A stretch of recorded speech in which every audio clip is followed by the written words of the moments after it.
قمه زدن هم از اون کارهای خلاف است. من میدانم که حالا یه عده‌ای خواهند گفتش که آقا فلانی حقش بود اسم قمه رو نمی آورد. چه کار داشتی شما حالا؟ میزدن. نه آقا نمیشه. کار غلطی است. یه عده‌ای قمه ها رو بگیرن بزنن به سرهای خودشون، خون ها رو بریزن که چه بشه؟ کجای این حرکت عزاداری است؟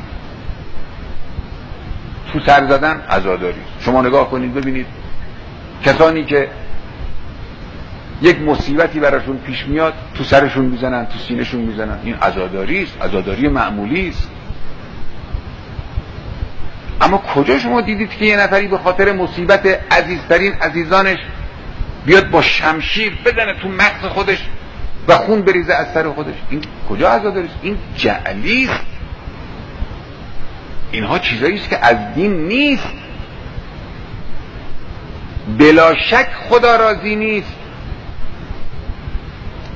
علمای سلف دستشون بسته بود، نمیتوانستن بگویند امروز روز حاکمیت اسلام است، روز جلوه اسلام است، نباید کاری بکنیم که جامعه اسلامی برتر، یعنی جامعه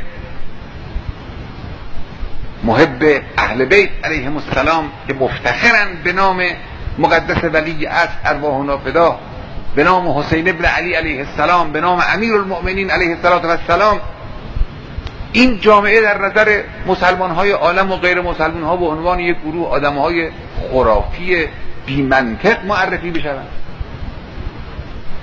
من حقیقتا هر چی فکر کردم دیدم من نمیتوانم این مطلب رو که قطعا یک خلاف است، یک بدعت است،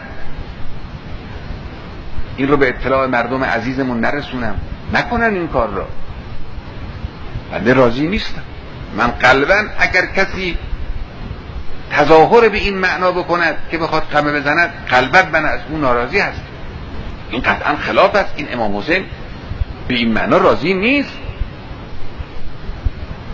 من نمیدونم از کدام سلیقه ها اینها رو همینطور هی میآورد داخل جوامع اسلامی ما، جامعه انقلابی ما.